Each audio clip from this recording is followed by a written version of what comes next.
Hello, John. Hello, Oliver. And we're going to talk about Andrew Carnegie.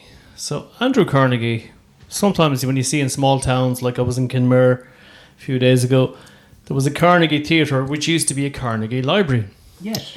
So, Andrew Carnegie was born in Scotland. Okay, he made his money from the railroads, and he made about 450 million. He was the Elon Musk of his day. Okay, and he basically gave away all his money, and he formed 2000. He loved books from a very young age, and he formed book clubs all over the world. But 2000, he opened anyway. He funded 2,600 libraries. Okay, Yes. because of his love of literature. And so, do you want to talk about Andrew? Certainly, yes. Andrew Carnegie. Saw a little bit about him that he was able to read books. Whoever he was working for gave him an opportunity to read books on a Saturday. So he'd only had Saturday, and he read books to try and improve his understanding of business and all the rest of it. Now, he was actually an employee, but he obviously had talent, and the United States was the land of opportunity. And anybody that had a bit of talent could be success. And he had talent and was successful and become very wealthy with regard to steel and the railroads that were built at the time when he was there in the 1800s. And he was from Scotland. Unless his father was from Scotland, so he was of Scottish. He like the same as any people that was from Ireland, that was in the United States. The second and third generation often had great liking and respect for this country, and would like to do things for it, and a lot of them did. So the same way with Carnegie, I think his first libraries was in where he was living in Pennsylvania, in a small town. And he also then did some in Scotland, but then he did them all over the world in other countries as well, besides Scotland and the United States, Canada, and other countries, several countries in the world with different languages, not just English. But he also built libraries, or rather paid for the building of libraries, or put a good grant towards it.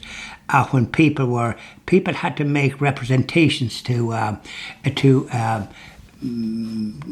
Carnegie, Andrew Carnegie, that was his first name, Andrew. Make representation, and he had some man that would study these things and expect certain things, that there was an interest in learning in the towns or whoever looked for grants. And obviously in this country there was a great interest in learning and that type of thing, and so libraries were established in this country with grants. Now the stocking of the books and the staff would have to be paid for by the local authority, as the case might be. But there was a good grant towards the building. And then they were named after Carnegie because he supplied most of the money for the building. And so the Lake of Kenmare that you were talking about with Carnegie Music Hall, which is a great gift to the area, and of course there would probably be a public library some other part of the town, because when I was young and living in Holt, we used to get books, children's books in the thing, so we had an interest in learning. I certainly had an interest, and my brother, Lord mercy, had an interest in it as well. And the lady that was running it was one called May Thunder. Now, Thunder is an unusual name, but I'm just mentioning this as regards learning. And she knew us, and she was the one time when we were sitting on the wall after helping some lad with boats and getting customers for him and going out to Ireland's Eye and these places, get money for the pictures. So we were sitting on the wall, it was outside Thunder's, and I said, what the hell will we get to the pictures? Because to be, that I was don't catch you contaminated. Anyways, he says, we'll tell them it's the Holy One. Tunders were sitting in the garden behind the thing, so that story went around the world. But I mentioned about the libraries. So one of those Tunders was in the library and the newest. So libraries were a great feature, and Carnegie was right. There was a hunger for learning because it was often just for the well-to-do people. The ordinary Joe Soap or ordinary person didn't have the funds for this type of thing and to be buying these. So the library was a great gift, and people used the libraries very much in those times, and still do in many places, and because they were a great asset.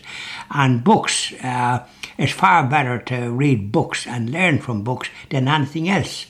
People now take shortcuts to Google and to find out, but I think reading a book uplifts the spirit and gives you time for the reflection. The printed word, you can't beat it. And the Carnegie libraries that you mentioned there, and they're in the country, because there's one famous one, a Carnegie library in Ballsbridge, that has ancient manuscripts and all the rest of it. I don't know if you ever heard of that one. No. In Ballsbridge, yeah, the Carnegie library there. It's I think it's not a library just you go and just get books or something, because it has great rare books and manuscripts and all the rest of it.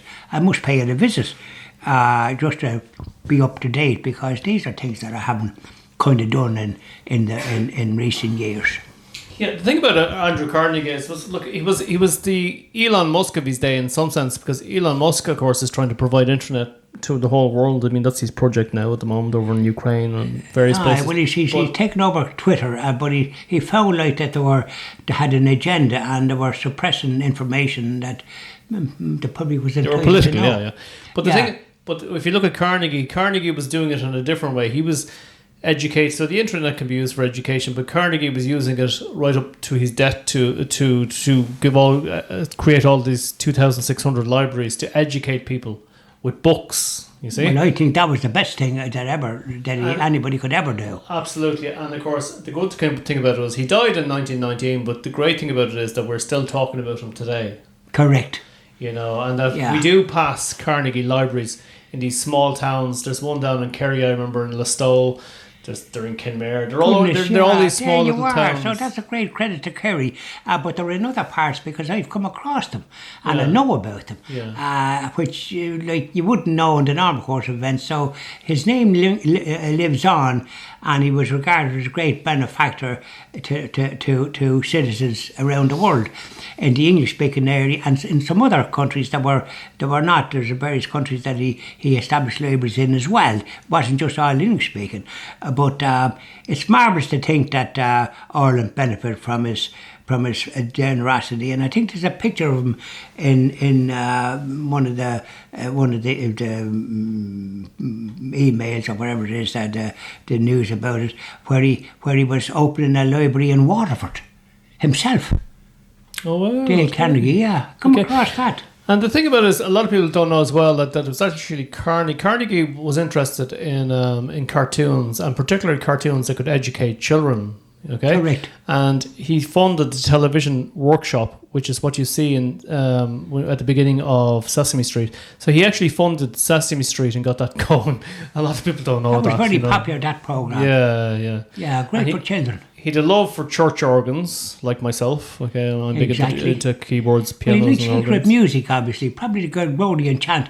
With the name Andrew, I know it's something to do with Scotland, but it's a St. Andrew, so I just don't know what. He probably wasn't a Catholic, but he certainly, his name would be a sort of a name that Christians would have, Catholics and Christians would have.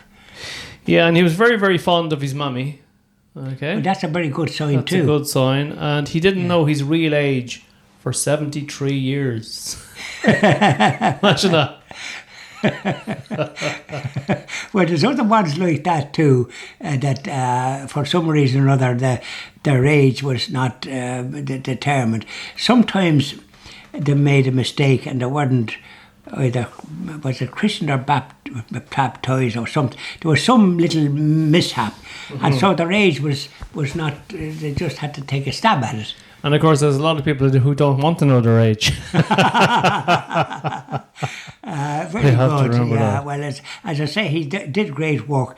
And funny enough, when you mentioned Carnegie, a name like Dale Carnegie popped into my head. He wrote a book called The Power of Positive Thinking. Yes, and people read it, and it was widely read years ago, and I read it naturally because these are things that you're kind of like. I always like to look at things positive, but I always did, thank God. I thought, John Malone, that a man like you that's so positive, you'd be reading a book like How to Reduce Your Positivity because you've so much of it. Right. Well, I read that book, but the funny thing is, one thing about this Dale Carnegie. Now, the word Dale, like you often think of rivers and dales, like, you know, it doesn't seem like a name for any human being to have, but nonetheless, he was called that. Maybe he lived in a dale or something, but he was called Dale. But he wrote this positive thinking, but he'd used God in a good bit of it. So therefore he had some spiritual foundation. It wasn't all just a secular sort of a thing. God come into it.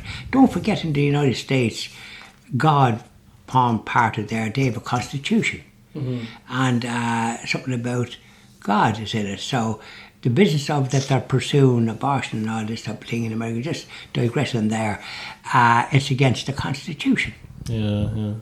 But they do things against the Constitution and use phraseology a bit like the city fathers or the city council promoting this business of St. Bridget, who was a Catholic and like St. Patrick, and making it out to be a festival celebration. Celtic goddess Bridget is welcome back ahead of a new bank. Now, we wouldn't have the like of that. We would be defending that in the Christian TV Ireland, and we'd be defending that. So I digress there. We're talking about Dale Carnegie, or not Dale Andrew Carnegie. Carnegie. Andrew Carnegie. But as a matter of fact, there's a great hall in that country called Carnegie Hall, isn't there? In New York. There's loads of Carnegie's places, yeah. And that's where festivals occur, and I think the Clancy brothers played there one time, and packed it out, and various other, John McCormack, the famous tenor we had, like Caruso, he would have played there. Absolutely. So that would be a Carnegie Hall in New York. I suppose Andrew Carnegie, he's an example to all multimillionaires. To do good. He said his words were when he was dying that a man who dies rich is a disgrace. He's quite right, because you can't you come in with nothing, you go out with nothing. Exactly. And the best thing is to try and do a bit of good. Yeah. When you're here, and thanks be to God, we've managed to do that in over 500 videos that thanks be to goodness we produced since 2015. We've done good work. That's 8 years of hard work, and probably near 600 now at this stage. Yeah, it will be. Well, he done it well, and he did it right. He did. And and I'm sure he had when he was meeting his maker, his mind was at peace, because he had done good. Absolutely. Yeah. Thank you very much, John. Thank you very much, Oliver. All right.